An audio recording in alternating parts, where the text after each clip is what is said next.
acharnés du WRC, on se retrouve avec Guillaume. Aujourd'hui, émission chargée. On va parler du WRC avec le Rallye du Portugal. On va revenir un petit peu sur l'Antibes aussi, si on a le temps, je précise, parce que je sens qu'on a beaucoup de choses à se dire, mais on va essayer de parler un petit peu du championnat de France. Écoute, on a fait forfait pour la première manche asphalte, ça ne nous a pas inspiré. Je ne sais pas, on n'a pas eu le temps. En tout cas, on revient pour la première manche terre du championnat du monde des rallyes WRC 2025. Comment vas-tu, Guillaume? Avant toute chose. Salut Fabien, bonjour à toutes et bonjour à tous. Oui, effectivement, désolé d'avoir dû déclarer forfait sur ce rallye des Canaries, qui a été pourtant extrêmement intéressant, même si extrêmement dominé aussi par, par Kalle Rovanperä, chose à laquelle on ne pouvait ne pas forcément s'attendre. Mais c'est vrai que les programmes ont été très très chargés de nos côtés respectifs entre-temps et que ça a été compliqué d'enregistrer cet épisode-là. Donc on va essayer de garder ce qui s'est passé aux Canaries en mémoire pour revenir aussi sur ce qui s'est passé au Portugal le week-end dernier et qui a été tout aussi intéressant. Tu me dis, on va essayer de garder en mémoire ce qui s'est passé aux Canaries. Si je te dis la surprise, c'est Kalle Rovanperä qui a survolé le rallye. Est-ce que tu es d'accord avec moi? Et si je te dis en deuxième partie que Toyota a écrasé ce rallye, est-ce que tu es d'accord aussi? Oui, bien sûr, comme on ne peut que être d'accord avec ça, bien entendu. Autant par le fait que Kalle Rovanperä a, de manière très surprenante, autant dominé les débats sur les Canaries, mais de la même manière, de manière un peu surprenante, n'était pas forcément au rendez-vous le week-end dernier au Portugal. Donc on a vraiment l'impression qu'il a du mal à s'adapter à ces nouveaux pneus en Cook. En tout cas, c'est ce qu'il fait ressentir, c'est ce qu'il traduit. Qu'il s'y est extrêmement bien adapté sur l'asphalte, mais que sur la terre, il a beaucoup de mal. Et ça, c'est quand même assez surprenant. Alors, on va revenir sur le classement du Rallye du Portugal, vite fait. Ok. Alors, victoire de Sébastien Ogier devant Ott Tanak. Troisième, Kalle Rovanperä. Quatrième, Thierry Neuville. Cinquième, Takamoto Katsuta. Sixième, Elfyn Evans. Septième, Sami Pajari. Huitième, Jos Makerlin. Neuvième, Grégoire Munster. Dixième, la première WRC2, c'est celle de Oliver Solberg. Devant Cocorico, Johan Rossel qui est 11e, 12e Gus Greensmith et Martin Sex, lui est 15e avec la 3e Puma. Et je fais un petit coucou à Pierre-Louis Loubet qui revenait en WRC, c'est sa première manche au Portugal et qui finit à une très belle 17e place avec la Fiesta Rally 2. Première question que j'ai envie de te poser, j'espère que je ne me suis pas planté dans le classement. Première question que j'ai envie de te poser, c'est globalement, quel serait ton résumé, ton ressenti de cette première manche terre en championnat du monde cette année? Je dirais que l'enseignement principal que je veux en retirer, qui ne change pas des années précédentes, c'est que Elfyn Evans, il va avoir la vie dure. Il va avoir la vie très très dure sur les prochaines manches. On s'y attendait avec le phénomène de balayage, etc. Mais on sait qu'il y a certains pilotes qui sont extrêmement bons, on va dire, pour limiter les dégâts en cas de balayage. C'est les lobes, les augiers également. Mais là, on voit très clairement qu'il n'a pas existé pendant tout le rallye et que heureusement qu'il a pris des gros points sur les premières manches, parce que derrière, ça va fondre comme neige au soleil, on va dire. Et je dirais que c'est ça qui a été la principale, le principal enseignement, c'est que sur les prochains rallyes, il faut s'attendre à des scénarios un peu similaires, si ce n'est qu'on va avoir des rallyes qui seront peut-être un petit peu plus cassants, donc un peu plus de surprises. Là, on voit que Oliver Solberg, avec la première WRC2, n'est que 10e. Alors qu'on pourrait s'attendre et sur certains rallyes, les premières WRC2 étaient beaucoup plus hauts, mais là, on n'a pas eu beaucoup d'abandon. On a eu des problèmes techniques, ça c'est sûr, mais assez peu d'abandon, de crevaison finalement. Et donc, on peut s'attendre à ce que Elfyn Evans soit encore en difficulté dans les prochains rallyes. Et puis oui, je dirais que c'est l'enseignement principal que je retire. Alors, je précise, je dis première manche terre parce que le safari, c'est tellement spécifique qu'on va pas trop le mettre dans. Voilà, c'est un peu comme le Monte Carlo, c'est de l'asphalte, mais c'est tellement spécifique que c'est dur de le rentrer dans une catégorie terre, asphalte, tu vois ce que je veux dire. Ouais, bien sûr. Euh, je pense que tu as raison. La grosse différence, c'est quand même, il s'affole pas. Moi, je trouve qu'il s'affole pas, notre ami Elfin cette année. Même s'il perd des points, il fait pas de bêtises. Il roule avec sa tête, moi, j'ai l'impression, quand Ah même. oui, clairement, clairement. Et puis, je dirais, il a pas non plus à s'affoler parce qu'on a vu Neuville l'année dernière qui a su être intelligent, prendre les gros points là où il fallait les prendre, prendre des points le dimanche, prendre des points sur la Power Stage. C'est ce qu'a fait aussi Elfyn Evans. Bon, certes, tu vois, le dimanche, il finit que cinquième, encore une fois. Mais ça marque encore des points. Dans la Power Stage, il n'en marque pas, malheureusement. Mais, euh, mais non, il faut qu'il soit raisonnable, qu'il construise son championnat. Et puis très clairement, il ne va pas pouvoir se battre pour la victoire à la régulière. Donc il faudra des événements particuliers devant. Donc lui, je dirais presque pas que c'est enfin, pas que c'est facile, parce que c'est jamais facile, mais en tout cas l'état d'esprit dans lequel il doit aborder les rallyes, c'est vraiment de manière sécuritaire et d'être certain d'être à la fin et de marquer le maximum de points possible en attendant potentiellement que quelqu'un lui passe devant au championnat. Mais c'est pas aussi évident que ça non plus, parce qu'on voit que les trois furieux autres que sont pour le moment Tanak, Neuville et Ogier, et il va falloir rajouter Rovan Perra et Fourmeau également, vont très clairement se piquer des points les uns les autres pendant le championnat, sur les différents rallyes. C'est un peu comme en Formule 1, Verstappen, il ne peut que se frotter les mains de savoir que Norris et Piastri sont performants et que derrière, espérer que certaines Mercedes ou Ferrari puissent se mêler à la bagarre pour se piquer des points les uns les autres. Donc j'ai l'impression que c'est un peu cet état d'esprit-là qu'il va avoir sur les prochains rallyes, en attendant de pouvoir être vraiment très très perfo sur des rallyes où le balayage sera un peu moins important. Et puis on n'est pas à l'abri non plus de conditions météo qui peuvent être particulières.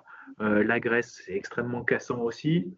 Donc est-ce que les Hyundai vont être encore une fois très fragiles ou au contraire, comme les années précédentes, s'avérer très robuste sur des rallyes qui sont les plus cassants et cassés sur des rallyes qui le sont moins.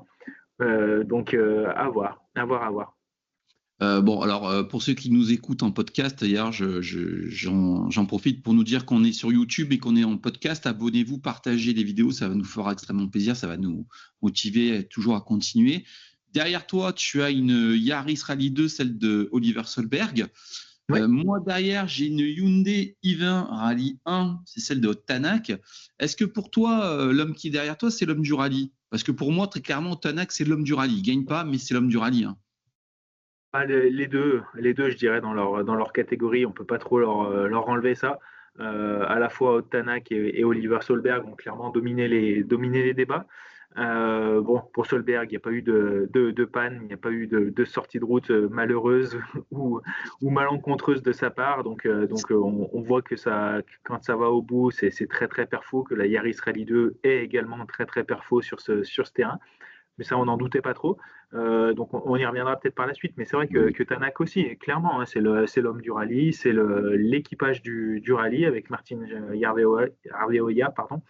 Et sans ce souci très dommageable de direction assistée, ils étaient clairement partis pour dominer les débats et puis aller marquer peut-être même les 35 points. Donc c'est très dommage. Après, j'aurais bien aimé également voir la bagarre avec Fourmeau. C'est dommage que ces Hyundai elles aient été aussi perfectibles en termes de fiabilité sur l'ensemble du rallye, parce qu'Adrien était clairement dans la bagarre aussi jusqu'à avoir son problème qui semble quand même être un peu incompréhensible, parce qu'il rentre pas fort dans cette corde, dans ce virage à gauche, et puis on a l'impression qu'il y a le train qui s'ouvre sur une pierre peut-être un peu enterrée, mais qui n'a pas l'air d'être si énorme que ça, et les autres ils sont passés dessus, ils n'ont pas eu de problème, et lui par contre, il a le train avant qui s'ouvre, donc qui ruine tous ses espoirs, alors que je crois qu'à ce moment-là, il était à 2-3 secondes de la tête, et que ça aurait pu faire une très très belle bagarre entre Tanak et Fourmeau, et ça aurait permis de voir aussi quelle aurait été la politique et la stratégie sportive de Hyundai dans un contexte comme celui-là. Mais en tout cas, ça ne s'est pas passé. Donc, on va rester sur les faits. Tanak a clairement dominé les différentes journées. Il finit avec 12 dans scratch sur le rallye, qui en compte 24 spéciales. Donc c'est une claire et nette domination. Dommage, très très dommage pour lui. Je pense qu'il en avait besoin d'un point de vue moral, d'un point de vue motivation. Et puis tout simplement, c'est Hyundai aussi qui en avait énormément besoin. C'était la cinquième manche, 4 victoires Toyota depuis le début de la saison, une nouvelle victoire Toyota. Donc ça fait beaucoup. En fait, tu m'as coupé mon teasing parce que j'allais te dire, on va parler des équipes, on va faire Toyota, Hyundai et Ford. Mais t'es parti sur Hyundai. En plus, Tanak, il a eu la palme peu cher sur ce week-end de l'humour, parce que quand il a eu son souci, point stop, il dit en gros en anglais, waouh, c'est super, c'est génial.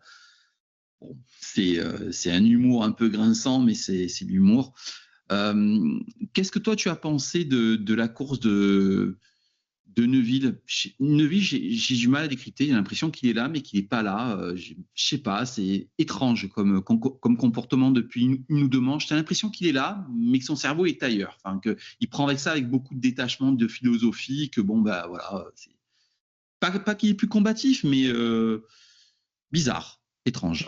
Je dirais que c'est même depuis le début de la saison où il semble un petit peu en retrait. Alors je sais pas, est-ce que c'est le contre-coup un peu du titre de l'année dernière, le fait qu'il y a cette décompression un peu inconsciente qui se passe, le fait que les autres, pour le coup, prennent encore plus de risques pour essayer de se battre devant? Est-ce que c'est potentiellement ce fameux nouveau châssis et toutes les modifications qui ont été faites sur la Hyundai en ce début d'année qui lui conviennent pas bien et qui conviennent mieux à un Tanak ou un Fourmeau qui, pour le coup, lui, découvre tout, surtout les rallyes avec cette nouvelle auto pour lui?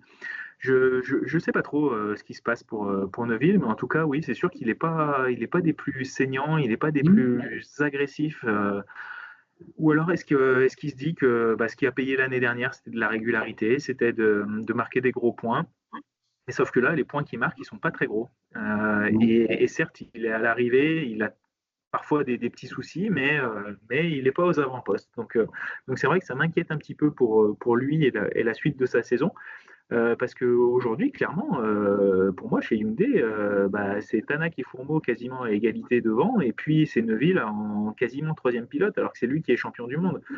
Si on prend les perfos purs, encore une fois, à, à voir comment ça va être géré dans la suite, mais c'est vrai que je ne l'ai pas trouvé transcendant et il ne fait pas frissonner depuis le début de l'année, ouais, clairement. Non, mais même dans les commentaires, moi je me souviens l'année dernière, il était rapidement agacé, très exigeant. Là, tu sens qu'il est très philosophe dans son approche, tu sens qu'il est un peu résigné. Tu vois ce que je veux dire? C'est la sensation Ouais, que j'ai. ouais, mais je pense aussi, et j'ai pas de bruit de couloir ou de quoi que ce soit qui soit avéré, mais j'ai l'impression que pour Neuville, peut-être encore plus que les autres, il y a cette épée de Damoclès un peu de la saison 2026 qui s'annonce ou pas pour Hyundai, pour savoir est-ce qu'il continue, est-ce qu'il continue pas, que va faire la FIA en termes de réglementation aussi, tu vois, c'est un peu pour ça que j'ai mis la Yaris Rally 2 en fond d'écran derrière moi, parce que voilà, il y a un flou qui est tellement important vis-à-vis de cette réglementation 2026 que en fait, tu as l'impression que ça plombe vraiment l'esprit des concurrents, des équipes. Toutes les questions, elles tournent un petit peu autour de ça. Est-ce que vous serez présent l'année prochaine? Est-ce que vous ne le serez pas? À la fin du rallye, tu as Neuville qui lâche c'était peut-être, voire certainement notre dernier rallye au Portugal en rallye 1. Qu'est-ce que ça veut dire? Est-ce que ça veut dire que Hyundai ne sera plus présent l'année prochaine? Est-ce que ça veut dire que finalement la FIA décide de mettre des rallyes 2 plus? Est-ce que ça veut dire que le Portugal ne sera plus présent? Mais je ne crois pas, parce qu'il me semble qu'ils ont re-signé un bail jusqu'en 2028 ou quelque chose comme ça. Donc ouais, tu vois, c'est tout cet environnement un peu pesant et incertain qui j'ai l'impression, le plombe un petit peu. Et maintenant que lui, il a atteint son Graal, il se dit pourquoi prendre autant de risques, pourquoi aller chercher des choses alors qu'on ne sait même pas de quoi demain sera fait. Je sais pas. Et tu sais, c'est une réaction bizarre. Alors, comme tu le sais, moi, je discute beaucoup avec des amis qu'on a en commun, notamment Jérémy, qui m'a sorti à l'emporte-pièce, très étrange de sa part, parce que je ne sais pas si tu te souviens, il y a quelques semaines en arrière, quand le journaliste belge que tout le monde connaît sort que Hyundai arrête à la fin de la saison, c'est le premier à ruer dans les brancards, et puis là, il te sort un truc un peu à l'emporte-pièce, tu vois. C'est au niveau com, c'est un petit peu étrange. Et puis moi, Ouais, j'ai l'impression qu'il a pris un coup derrière les oreilles parce que quelque part, c'est un peu l'enfant Hyundai, quoi. Il est là depuis ah le oui, début, tu vois, il a porté le projet, il a toujours été là. J'ai l'impression qu'il a pris un coup derrière les oreilles quand même. ouais, ouais, mais après, encore une fois, on ne sait pas ce qui se passe. Et pendant longtemps aussi, il y a eu la rumeur comme quoi ce serait potentiellement son équipe qu'il est en train de monter Oui. depuis 1 ou 2 ans qui reprendrait l'exploitation des Hyundai pour l'année 2026 en fonction de ce qui allait se décider.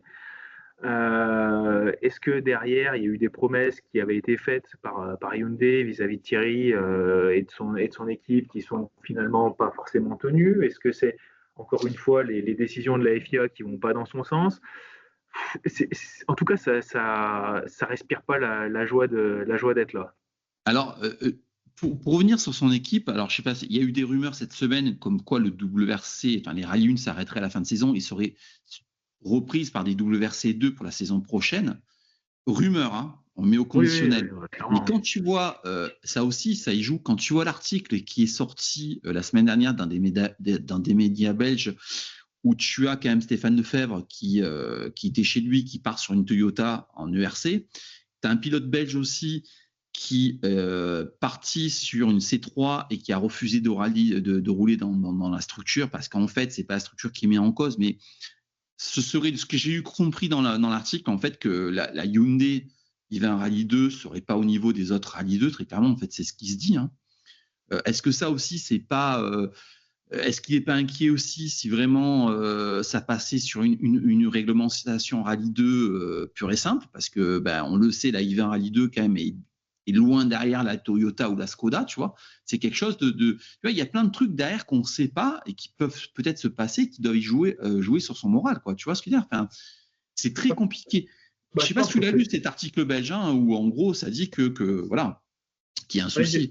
ouais, on a tous vu passer plus ou moins certaines choses. Après, qu'est-ce qui est vrai, qu'est-ce qui est pas vrai, encore une fois, Voilà, c'est au force est de conditionnel. constater Hein. force est de constater qu'en tout cas, encore une fois, le WRC, il est moribond cette année. T'as aucune information sur ce qui va venir. Moi, j'ai encore quelques collègues qui m'expliquaient que tu avais pas mal d'essais de différentes équipes en Rallye 2 qui étaient annulés sur cette année parce que des développements étaient gelés en attendant de savoir vers quoi on va. Tu as Cyril Abitboul qui dit il y a quelques semaines que le panneau trop tard, ça fait déjà plusieurs semaines qu'il est franchi. Bref, enfin, c'est tellement opaque, tellement compliqué, tellement incertain que c'est sûr que je vois pas comment les gens peuvent Ouais. se réjouir et s'enthousiasmer pour ça, et les pilotes encore moins. Enfin, les pilotes aussi, enfin, c'est leur boulot, ils font ça pour leur plaisir aussi. C'est toujours le plaisir de la victoire, le plaisir d'aller vite, de profiter de ces rallyes pendant qu'elles sont là. Mais d'un autre côté, tu peux pas t'empêcher de penser au futur et d'essayer de prendre la meilleure décision pour toi. Et force est de constater que bah, c'est déjà quelque chose qu'on avait vu en début d'année avec des pilotes qui, plutôt que de forcer et de faire le maximum pour essayer d'avoir un budget pour rouler en rallye 1, se sont dit bah non, je préfère faire ma saison en rallye 2, bah, comme Oliver Solberg, comme Mmh. Johan Rossel, pour qui on avait imaginé un moment que ça puisse être chez M-Sport, et puis que finalement, bah, il a préféré rester chez Citroën bien au chaud et préparer au mieux ce qui pourrait potentiellement être le futur l'année prochaine et les années suivantes. Mais ouais, et puis encore une fois, après, tu as eu toute cette problématique de propos, d'interviews, de gros mots. Enfin, aujourd'hui, les pilotes, ils sont quand même pas très chouchoutés, j'allais dire, par le championnat, par le promoteur, par la fédération qui fait rien pour leur donner un avenir radieux, on va dire, et dans lequel ils pourraient se lâcher complètement à toutes les spéciales en prenant un maximum de plaisir et en faisant plaisir. C'est exactement ça, parce que je ne sais pas si tu as vu la semaine dernière aussi, alors c'est externe au WRC, mais ça en fait partie. Tu as quand même Electronic Arts, qui est éditeur avec Codemaster du jeu vidéo de la licence officielle, qui a jeté l'éponge. Ils jettent l'éponge. Les mecs, parce qu'en fait, les ventes ne sont pas forcément là, mais comment tu veux développer un jeu chaque année, c'est-à-dire reconstruire quasiment un jeu, quand tu ne sais pas ce que 2026 va être? Tu vois ce que je veux dire? Déjà, les mecs sont partis sur un jeu développé avec des hybrides. L'année suivante, ça repasse sur des voitures qui sont non hybrides, et là, on ne sait pas. Donc, les mecs, ils ont jeté l'éponge. Ils ont dit, nous, on arrête, parce que ça nous coûte trop de fric par rapport à ce que ça nous rapporte. En fait, ça te montre juste l'état actuel de la visibilité du WRC, mais aussi de l'instabilité des règlements. On ne sait pas où on va. Il n'y en a aucune visibilité, il y a zéro visibilité, et je ne comprends même pas comment c'est encore imaginable. On est en juin dans une semaine, et moi je me mets à la place des ingénieurs, des directeurs d'équipe, de ceux qui doivent monter des budgets ou autres, mais c'est inadmissible et inimaginable. Enfin, t'imagines dans une boîte privée, si tu sais pas dans 6 mois quel produit tu vas devoir produire et si tu vas devoir mettre sur le marché quelque chose de tout nouveau. Enfin, je comprends pas. Je comprends pas. Et à côté de ça, en plus, tu as Malcolm Wilson qui est nommé à un poste à responsabilité à la FIA, qui te dit, et je pense que ça peut être une bonne idée pour relancer cet intérêt-là, que les couplemètres, les mesures de couple, justement, ça pourrait être une très bonne solution pour faire une sorte de balance de performance sur les voitures et permettre à des écuries privées de pouvoir revenir au niveau des grands constructeurs. C'est exactement ce qui est fait au Dakar, c'est ce qui est fait dans différentes séries en GT aussi. Après, ça repose clairement la question de un constructeur, est-ce qu'il vient pour mettre les moyens et gagner, ou est-ce qu'il vient et il fait à minima parce qu'il sait que de toute façon, tout va être balancé par cette histoire de couple à la sortie des roues. Ouais, mais tu sais, pour en revenir à Thierry Neuville, je schématise. Hein. Si vraiment, par exemple, on partait dans une idée d'une WRC2, tu sais, c'est un peu comme en Formule 1, si tu disais à Charles Leclerc, tu vas passer de chez Ferrari, mais sans jugement de valeur. Hein, tu passes chez As, ça ne fait pas rêver la saison d'après. Tu vois ce que je veux dire? C'est un peu parce qu'aujourd'hui, si vraiment il y avait une réglementation WRC2, tu as la Yaris qui est là, tu as la C3 et la Skoda qui est là, tu as la Hyundai qui est là et tu as la Ford qui est un petit peu plus bas parce que, tu vois, ça serait les forces qui seraient complètement inversées parce que s'ils ont des contrats, tu vois, des mecs comme Tanak et comme Neuville qui ont des contrats chez Hyundai, s'ils se retrouvaient avec une Rallye 2 à la traîne par rapport à une C3 ou une Skoda ou une Toyota, tu vois ce que je veux dire? Oui. Non, et puis déjà, la première chose, c'est que Leclerc, tu lui demandes pas de passer chez As, hein, tu lui demandes déjà de passer en Formule 2. Donc ça, c'est autre chose. C'est un autre débat. Mais je pense qu'il ne faut pas qu'on passe trop de temps dessus parce que, encore une fois, il y a tellement d'incertitudes. Ouais, c'est vrai que le comportement était un petit peu étrange de Neuville. Non, c'est que des supputations. De toute façon, c'est des bruits de couloir. C'est que ce qu'on peut en ressentir, effectivement. Mais aujourd'hui, même un Calero Vanpera, tu vois, il revient, tu as l'impression qu'il n'a pas forcément envie d'être là. Il a clairement dit qu'il ne resterait pas très longtemps non plus par la suite. Tu as presque l'impression que c'est pour rendre service à Toyota et en attendant de pouvoir faire d'autres choses dans d'autres disciplines. Donc, après, tu sais, tu as des supputations parce qu'en fait, tu n'as pas de visibilité. Mais par contre, sur Hyundai, dernière question. Après, on va passer à Toyota et à Ford. Toute dernière question. Sur les réseaux sociaux, tout le monde dit qu'en fait, depuis Canary, branlé, écrasement, est-ce que tu as le même sentiment que ce que les gens disent, que Toyota écrase vraiment le championnat? Ou est-ce que tu peux dire que Hyundai peut se remettre dans la course? Est-ce qu'il y a tant d'écart que ça selon toi? pas au niveau perfo, mais la voiture, elle est peut-être un peu plus sensible, et un peu plus de Non, problèmes. non, non, je pense que sur les Canaries, et c'est vrai qu'on n'en a pas débriefé, ça aurait été extrêmement intéressant, mais je pense qu'il y a eu un gros, gros loupé, très clairement, de Hyundai sur les Canaries, et qui s'explique en très grande majorité par l'adaptation aux nouveaux pneus. C'était la première fois qu'il roulait ses pneus aux Canaries et ils sont complètement plantés dans la définition des différentiels, des liaisons au sol et autres pour s'adapter à ces pneus. Et une fois que tu as validé et que tu as plombé tes différentiels, bah, tu fais avec pendant tout le rallye. Et même, tu vois, je pense que Rovan Perra, il avait des réglages qui étaient vraiment aux petits oignons et très certainement les plus parfaits possibles. Et que Sébastien Ogier, lui, n'avait pas forcément des réglages aussi optimum. Et je pense que très sincèrement, sur les Canaries, c'est cette adaptation très rapide aux pneus qu'il a fallu avoir, de tomber tout de suite dans la bonne fenêtre. Euh, et, et je pense que c'est clairement ce qui a fait la différence. Et on l'a vu déjà dès le Portugal, que Hyundai était de nouveau présent. Fourmeau, Tanak aux avant-postes, certes avec une position un peu avantageuse, mais pas bien plus que Ogier et Rovan Perra. Donc non, non, je pense qu'il n'y a pas de souci à se faire pour la compétitivité du championnat entre les deux marques et puis entre les différents pilotes. Il va falloir voir comment ça évolue, mais c'est vrai que cette nouvelle donnée pneumatique dans cette saison, elle apporte encore plus d'instabilité et d'incohérence, je dirais, par rapport à ce qu'il y avait avant. D'accord. Toyota, Sébastien Ogier marque de gros points, mais bon, il était derrière. Il a reconnu que Tanak était largement devant lui. Troisième, Rovanpera. Cinquième, Katsuta. Sixième, Elfyn Evans. Septième, Pajari. Moi, j'ai demandé en gros un peu ce que tu as ressenti pilote par pilote et en gros sur l'équipe.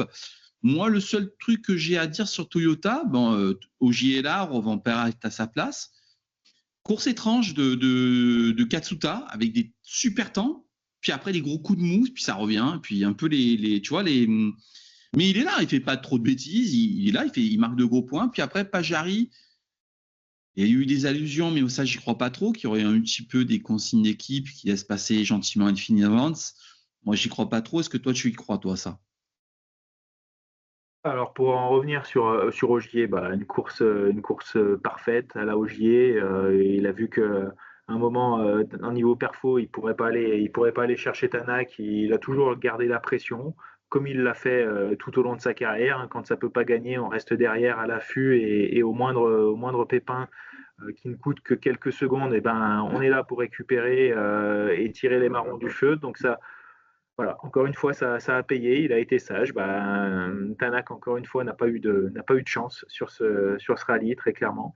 Donc Ogier qui récupère une victoire qui est offerte sur un plateau d'argent, qui le replace encore une fois au championnat.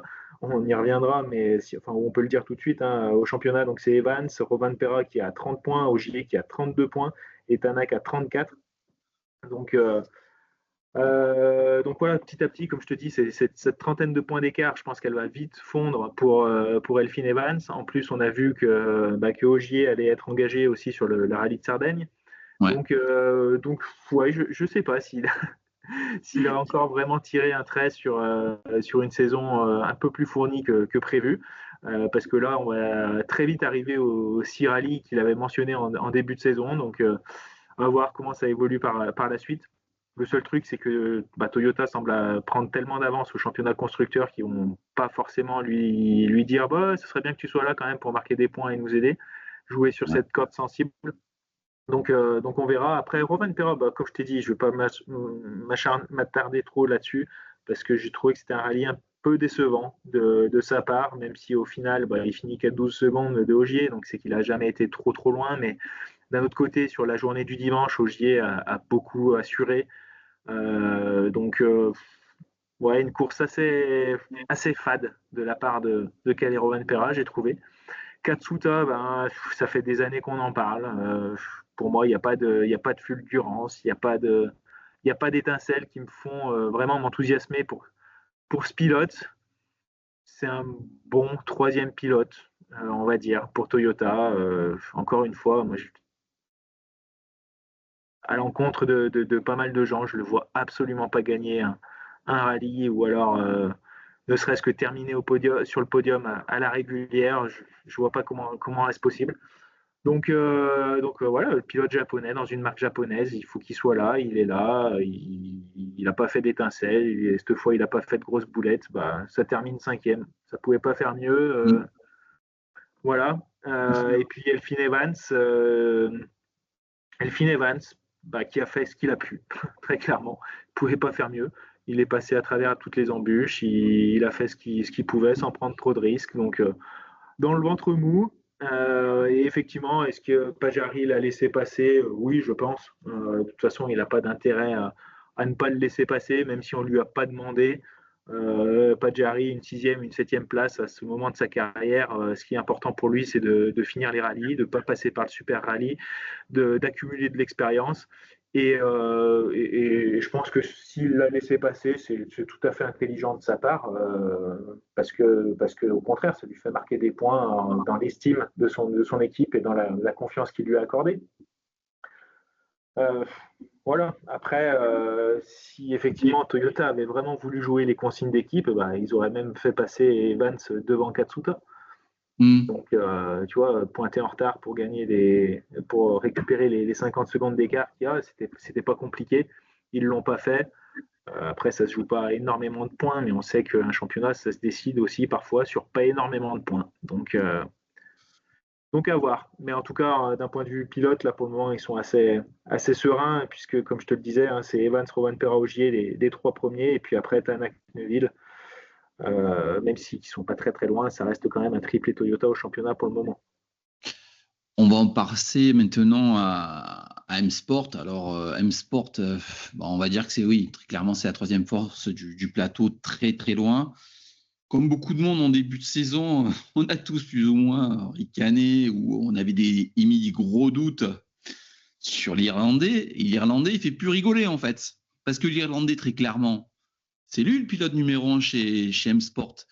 Et ça me navre énormément parce que moi j'adore Grégoire Munster, mais Grégoire il montre un petit peu ses limites très clairement face à ce pilote. Je suis un petit peu déçu de Martin Six ou Sex, je sais pas comment on dit. Alors effectivement, il faut énormément rouler dans ces rallyes 1 pour être au top. Je m'attendais un petit peu plus de lui quand même parce que même à la régulière sur des spéciales, le pilote numéro 1 c'était McCarlin. Et ce pilote, il fait pas trop de fautes. Il performe avec ce qu'il a, avec le matériel qu'il a. Il est souvent à l'arrivée, quasiment tout le temps. C'est franchement la bonne surprise de ce début de saison quand même. Même si les Pumas sont loin, en perso sont très très loin. Bah, j'ai fait mon mea culpa dès le Monte-Carlo, il me semble, parce que oui, j'étais le premier à un peu, pas critiquer, mais à être sceptique en tout cas sur cette arrivée.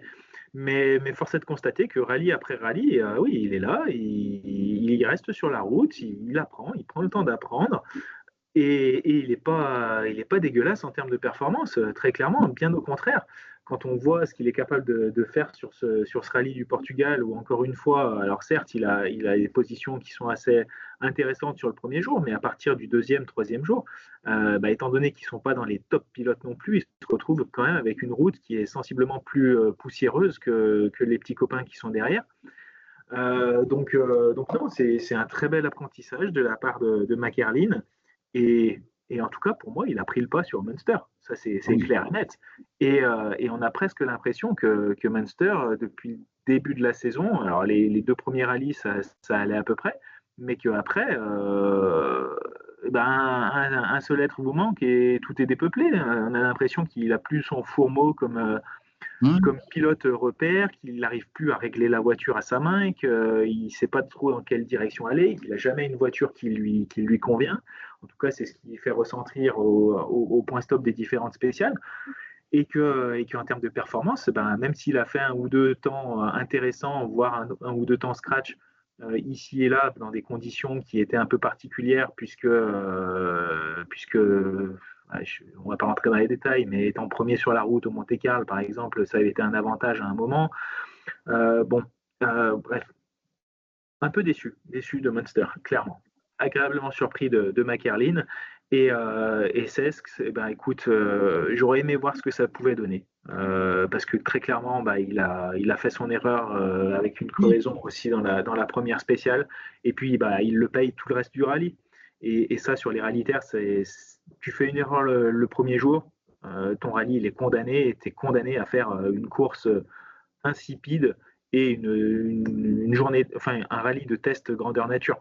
Parce qu'il repart premier sur la route le samedi ou deuxième, pareil le dimanche, donc il a tout le temps la route à balayer. Donc tu as beau te dire il aurait pu faire des temps, etc. Mais non, en fait, on voit que la différence était tellement importante entre le premier et le 7-8e que c'est impossible de faire des temps. Donc je pense que Cesc, c'est pas un rallye sur lequel on peut pas le juger, mais en tout cas l'apprécier. C'est de sa faute. C'est de sa faute. Il fait une sortie, il crève. Bon, voilà. Mais j'aurais aimé en voir plus. Ouais. Après, je vais être très clair avec toi. Je pense que peut-être que la seule écurie qui est contente qu'il y ait un changement de réglementation, c'est peut-être M Sport aujourd'hui, parce que je pense que là, l'écart se creuse. Ah oui, oui. Ça commence à devenir compliqué pour une sorte quand même, juste si on parle en perfo pur, hein, même s'ils ont réglé les soucis de problèmes de fiabilité qu'elle avait. Cette Puma, avec l'hybride, tout ça, ils avaient énormément de problèmes. Mais c'est vrai qu'en perfo pur, là, l'écart est vraiment énorme. C'est sûr que là, aujourd'hui, tu aurais beau remettre un lobe dans le baquet, je suis pas certain que ça fasse des flammes. Alors, bien sûr que ça irait toujours plus vite et que ça resterait certainement plus longtemps sur la route.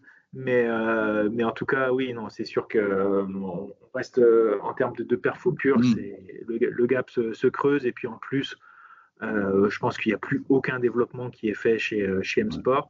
Ils attendent fébrilement et je pense qu'ils font tout pour que cette réglementation elle change, qu'elle passe sur quelque chose de nouveau et que si, comme je te l'ai dit tout à l'heure, Malcolm Wilson pousse pour ses capteurs de couple, c'est pas sans intérêt personnel. Tu sais, je pense que Loeb, il avait senti, il s'y est pas aventuré depuis un long moment dans la Puma. Je pense qu'il avait déjà compris que le vent tournait. Comme tu l'avais dit il y a quelques temps déjà, M-Sport est très fort pour développer des voitures rapidement sur une nouvelle réglementation, puis après ça stagne. Hein. Je pense qu'il avait compris peut-être depuis un moment que ça allait plus être aussi perfo que ça. C'est pour ça qu'on l'a plus jamais revu dans la Puma après, quoi. Ouais, c'est sûr. Après le Portugal. WRC2, victoire d'Oliver Solberg, très belle place de Johan Rossel. Gus Greensmith, troisième du WRC2, devant Rupp Koronen, Yann Solane et Pierre-Louis Loubet qui fait une très belle rentrée, je le souligne, parce que on ne sait pas trop se situer quand même la Fiesta Rally 2, mais voilà, il fait un beau rallye. Qu'est-ce que toi tu as pensé du WRC2? Juste un truc, je voudrais le souligner. Alors, je sais que ça ne changera rien du tout. C'est dommage, on la voit passer cette catégorie à la télé. Ça, c'est navrant. Mais bon, il y a des impératifs, hein, je comprends, mais c'est dommage. Parce qu'il y a de la bagarre, il y a du spectacle. Ah oui, c'est sûr. C'est sûr, quand tu regardes, c'est dommage parce que le WRC, les rallyes 1, ça reste le pinacle du rallye, hein, très clairement. Mais quand tu vois les bagarres qu'il peut y avoir dans tous les championnats, sur tous les rallyes, où les rallyes 2 sont la catégorie reine, championnat de France en premier, championnat d'Europe, championnat de Belgique aussi, enfin bref, il y a des bagarres à tous les niveaux et des listes d'engagés qui sont juste démentielles. Quand on voit, je crois qu'il y avait 44 ou 47 engagés au Portugal en rallye 2, t'imagines, enfin, c'est tout simplement fou. Donc aujourd'hui, tu vois, pour en revenir un peu sur ce qu'on se disait, je ne vois pas comment la FIA, ils peuvent passer à côté de dire que l'année prochaine, c'est Rallye 2, voire Rallye 2 plus, en faisant quelques petites modifs qui ne nécessitent pas énormément de développement et qui permettraient de rendre peut-être les voitures un peu plus spectaculaires. Mais aujourd'hui, la bagarre est tellement intense et tellement ouverte avec tous ces modèles de voitures différents qui sont plus ou moins perfos selon les surfaces, les conditions, que c'est difficilement imaginable de penser à autre chose pour le futur du championnat du monde des rallyes. Mais pour revenir sur ce rallye en tant que tel, je l'ai dit rapidement, ça a été vite une promenade de santé pour Oliver Solberg, hein, très clairement, qui a montré que Quand tout va bien, eh ben, il est pas facilement jouable sur ce type de terrain. Après, est-ce qu'il avait vraiment une grosse concurrence aussi? Je suis pas certain. Gus Greensmith, certes, il avait gagné, je crois, les 2 dernières éditions du Portugal, mais c'était pas non plus avec une compétition acharnée en face de lui. Johan Rossel, qui était plutôt là très clairement pour marquer des gros points, essayer d'assurer le championnat, ce qu'il a extrêmement bien fait. Très clairement, son objectif principal, c'était d'être devant Greensmith, ce qu'il est arrivé à faire et de terminer deuxième. Donc, il garde la tête du championnat et pour 7 points, ce qui n'est pas une petite marge quand on sait qu'il n'y a que 6 ou 7 rallyes qui sont considérés.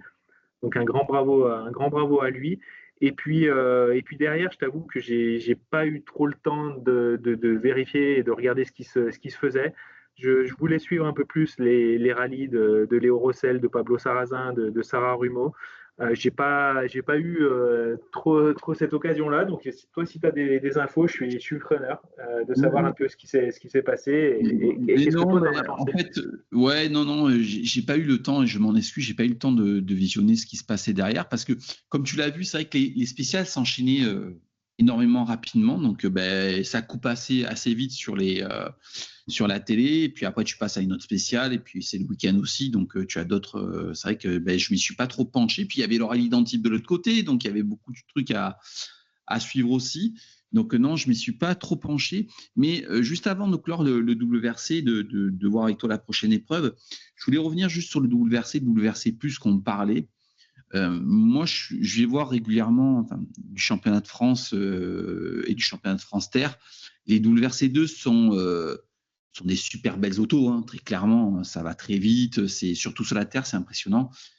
Mais c'est vrai que, par exemple, moi, j'ai eu la chance d'aller au Monte Carlo, c'était pas prévu, mais j'y suis allé. Quand tu vois passer une Rallye 1 et derrière une WRC2, il y a un gap qui est énorme, tu vois. Alors, une WRC2 plus serait peut-être, tu vois, la médiane, tu vois, parce que j'ai peur que l'écart soit tellement énorme. Tu vois ce que je veux dire en visuel au moins. Oui, non, mais je suis tout à fait d'accord avec ça, hein. Il faut quand même que ça reste le top du top de la discipline du rallye, dans laquelle s'expriment les top pilotes aussi. Voilà. Mais aujourd'hui, on sait aussi que le nombre de baquets disponibles est extrêmement limité pour ces top pilotes. Et on ne doute pas qu'en Rallye 2, il y aurait un paquet de pilotes qui pourraient venir se mêler à la bagarre sur l'une ou l'autre des manches, si ce n'est pas surtout le championnat, avec les top pilotes qui sont aujourd'hui en Rallye 1. Mais encore une fois, comme tu le disais, le temps avec les fesses dans la voiture est tellement important pour prendre ses repères, pour développer des nouvelles capacités, s'adapter et être performant derrière, qu'aujourd'hui, c'est juste pas possible. Et avec des Rallye 2, ça le serait beaucoup plus. Ouais.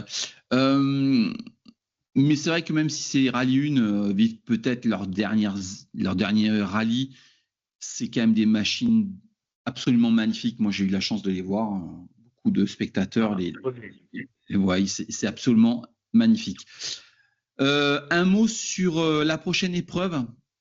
Qu'est-ce qu'il faudra avoir comme packaging pour être devant? Une voiture costaude, très clairement. On a vu que c'est ce qui a manqué à Hyundai, hein, sur ce rallye, c'est clairement de la fiabilité. On pensait qu'ils avaient solutionné un petit peu leurs problèmes, mais finalement non. Donc est-ce que c'est encore la perfectibilité de ces nouveautés qu'ils ont apportées là, petit à petit, et de cette grosse évolution au châssis qui est une évolution à plusieurs niveaux sur la voiture, sur les trains roulants, sur les suspensions. Donc, il faut espérer pour eux que ça puisse être solutionné d'ici la Sardaigne. Et puis après, ben, on n'est pas à l'abri non plus, hein, de grosses averses sur cette île, qui puissent être éparses, qui puissent être sur quelques bouts spéciales ou spéciales en entier. Donc non, je pense qu'il n'y a pas grand-chose de plus à attendre. On ne va pas être sur un rallye vraiment ultra cassant comme peuvent l'être le Safari ou la Grèce, par exemple. mais on ne sera pas sur un rallye aussi roulant que le Portugal, où tu te retrouves avec 9 Australiens qui connaissent aucun souci important et aucun abandon. Donc on sera un peu entre les deux. C'est quand même pas une promenade de santé pour les mécaniques. Il va falloir de la fiabilité, il va falloir de la robustesse, mais sinon, après, c'est un rallye de terre, on va dire, assez classique, avec toutes les caractéristiques de balayage, de chaleur dans la voiture, de besoins physiques pour les pilotes. Les journées seront peut-être un peu moins longues que ce qu'elles ont été au Portugal, parce que tu l'as mentionné, mais 24 spéciales dans le rallye, c'est quand même pas quelque chose qui est si fréquent que ça. Et puis surtout avec des spéciales qui étaient longues, la journée du vendredi qui a été extrêmement longue, on a entendu des pilotes s'en plaindre aussi. Donc ça, c'est pareil, c'est pas que ça fait rigoler, mais on se dit qu'ils ont peut-être été un peu trop chouchoutés ou qu'on est un peu trop parti dans des mini-sprints enchaînés 2 fois 3 spéciales sur la journée, et que dès que ça commence à être un petit peu plus long, qu'on retrouve des particularités, des caractéristiques qu'on a pu connaître par le passé, et on a du mal à s'y adapter.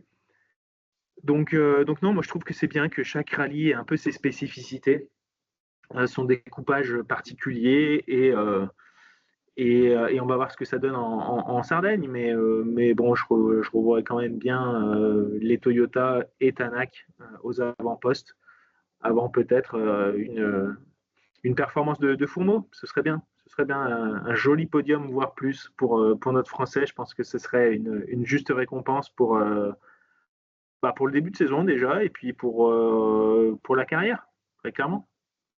Ton top 3 de la Sardaigne? Je te dis, cette fois, je vais le faire avec le cœur. Je vais faire un Fourmeau, Rovanperä et Ogier. D'accord. Moi, je vais dire Tanak. J'ai peur que Tanak ait encore le chat noir dans l'habitacle. Alors, Tanak, Rovanperä, Ogier. Ok, bon, on n'a que le vainqueur qui est différent du coup. Ouais.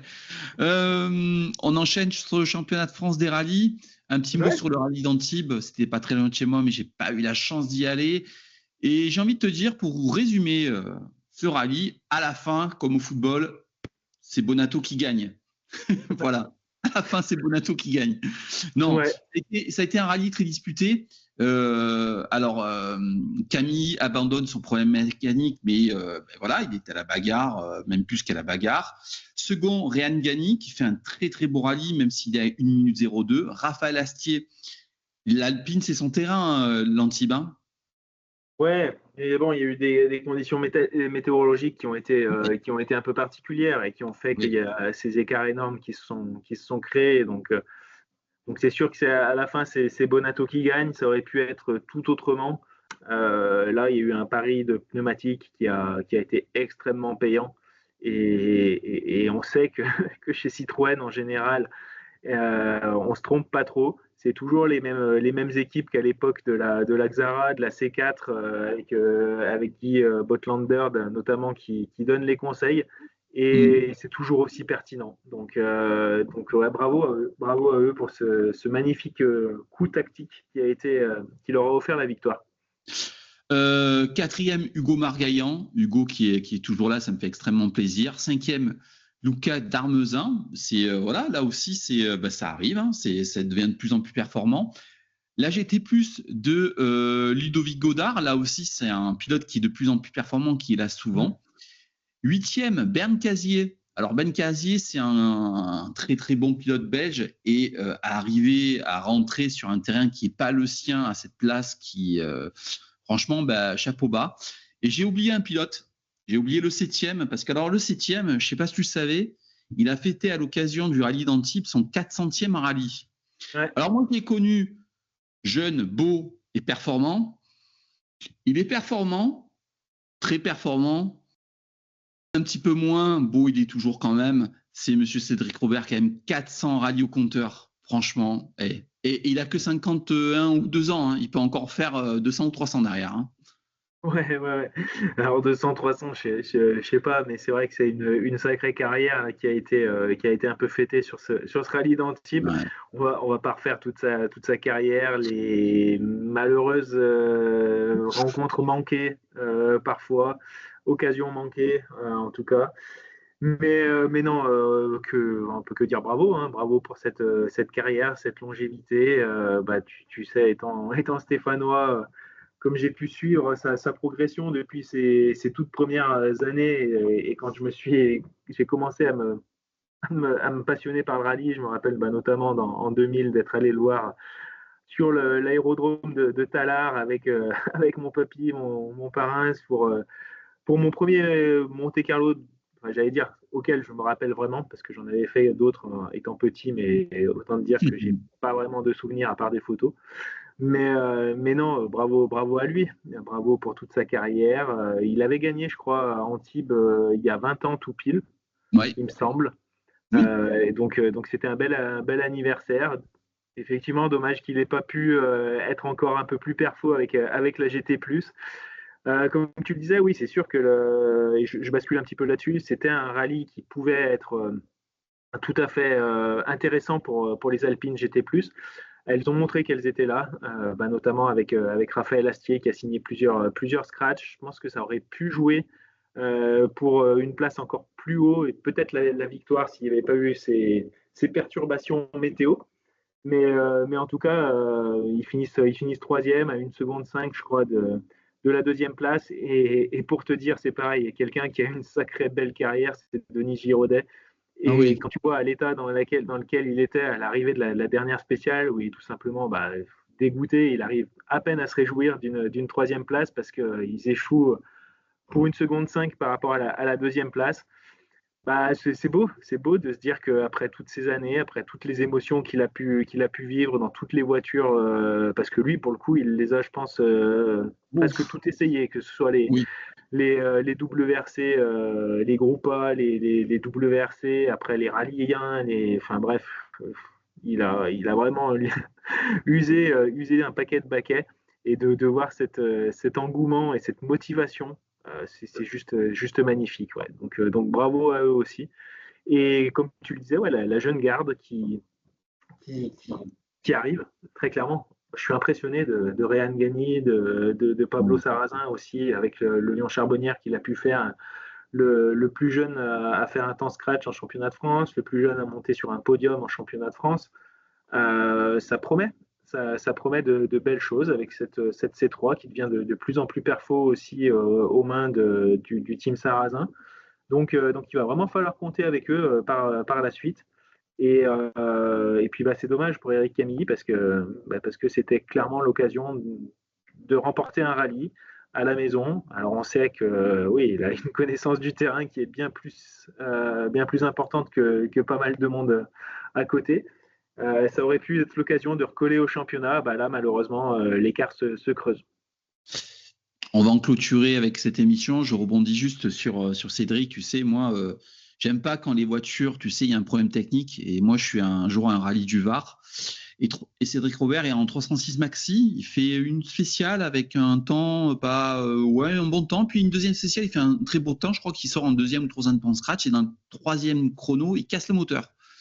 Et je me retrouve sur le port de Sainte-Maxime. Je rencontre un mec qui me bouscule. On se retourne, on discute 5 minutes. Et en fait, c'est Cédric Robert.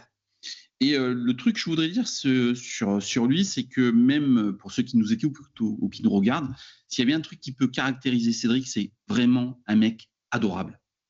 C'est Ah ouais, ah ouais. quand on voit à la télé, c'est ce qu'il est. Avec Serge Jordan, c'est lui qui m'a mis le pied à l'étrier parce que, comme tu le sais, j'ai fait longtemps son site internet, j'ai lancé aussi sa page Facebook, même si quelqu'un d'autre maintenant est aux manettes et c'est normal parce qu'on ne peut pas faire tout ça tout le temps. J'ai vécu avec Cédric des aventures folles. C'est lui au tout début d'Internet parce qu'il y a cru, on faisait des sites, on faisait des interviews. J'ai vécu la 206 WRC avec Madère avec lui, la 206 Super 1600, la Clio Super 1600, la Clio R3. C'est un super passionné. Il a la 307 WRC avec la Bosian, l'officier, tout ça. C'est un mec il a une carrière folle.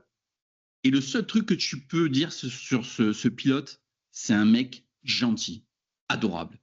Voilà, donc 400 rallyes, chapeau bas à lui, j'espère qu'il va encore en faire beaucoup.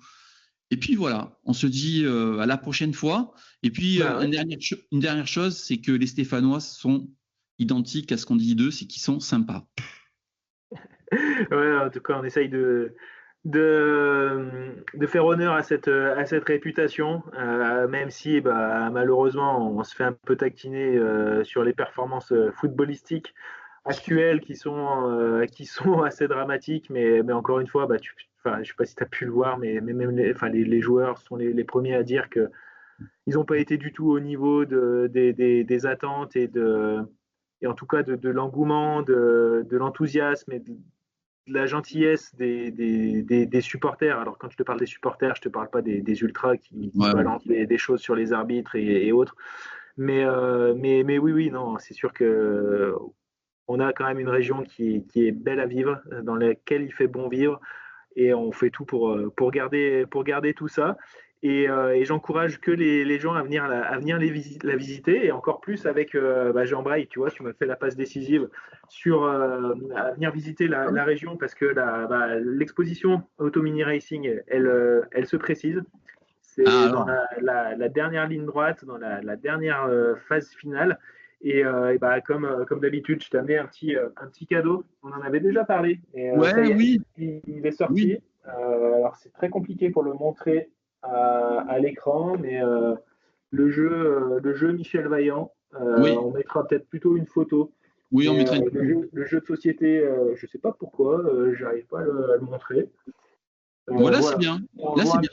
Le jeu de société Michel Vaillant, là, du coup, qu'on a reçu en avant-première et qui est disponible. Donc, un jeu de plateau qui est extrêmement passionnant pour tous les passionnés justement de sport auto, de la BD, et c'est un jeu qui sera disponible dans notre partie un peu lounge de l'exposition qui va bientôt ouvrir. Donc pareil, abonnez-vous sur le Facebook, sur Instagram de Auto Mini Racing, parce que c'est tout des choses et des petits plus qui nous permettent de rassembler des partenaires, des collectivités autour de ce projet. Et on a hâte de vous présenter les premiers prémices du bâtiment qui est en cours de travaux pour le moment et qui devrait être livré incessamment sous peu pour mise en place des premières vitrines. Voilà. On a tout dit. On se dit à la prochaine.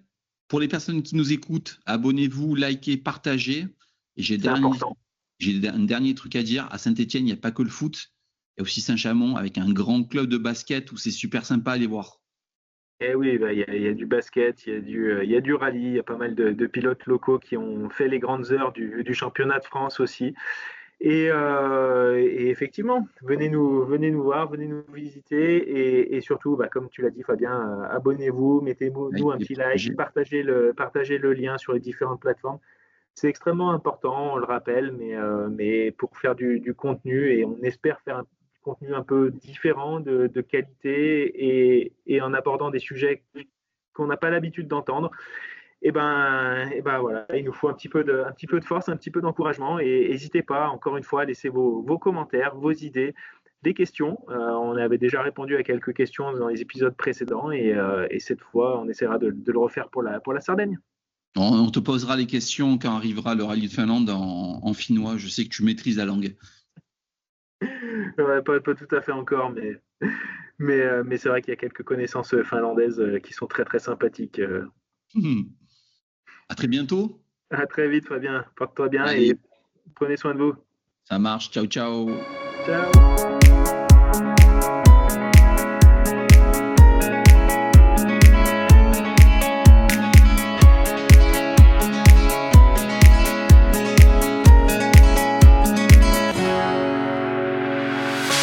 The sun lays so brightly up in the summer sky. I shouted at the mountains, watch me shine and fly.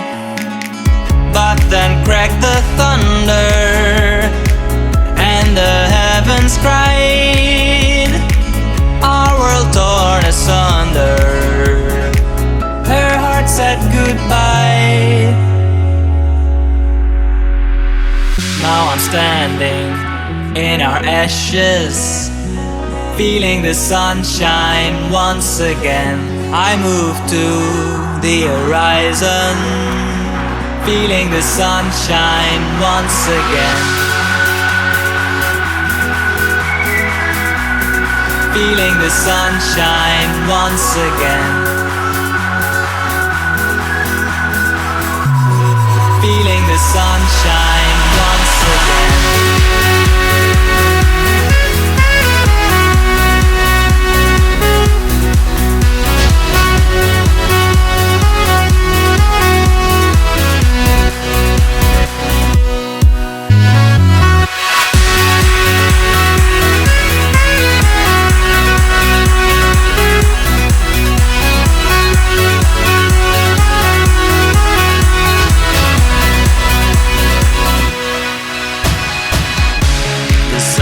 So brightly up in the summer sky, I shouted at the mountains, watch me shine and fly.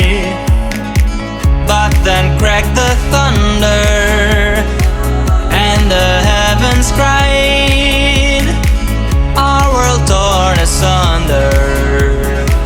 Her heart said goodbye. Now I'm standing in our ashes, feeling the sunshine once again. I move to the horizon, feeling the sunshine once again. Feeling the sunshine once again. Feeling the sunshine